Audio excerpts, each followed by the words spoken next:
ভক্তদের বিচ্ছেদের খবর দিলেন ঢাকাই সিনেমার জনপ্রিয় চিত্রনায়ক আরফিন শুভ।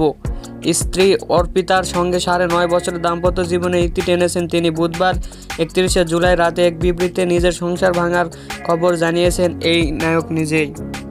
দেশের এমন পরিস্থিতিতে ব্যক্তিগত জীবনে বিচ্ছেদের খবর জানানোর জন্য দ্বিধা ও সংকোচ বোধ করেছেন উল্লেখ করে আরফিন শুভ বলেন, দেশের এমন পরিস্থিতিতে ব্যক্তিগত কোনো কিছু জানাতে যথেষ্ট দ্বিধা ও সংকোচ বোধ করছি, তারপরও মনে হলো আপনাদের বিষয়টা জানানোর সময় এসেছে।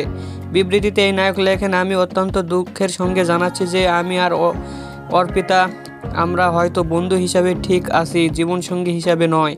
আমরা গত 20শে জুলাই এই সিদ্ধান্তে উপনীত হয়েছি, বন্ধুত্বটুকু নিয়ে দুজনের সম্মতিতে বাকি জীবন নিজেদের মতো করে বাঁচব।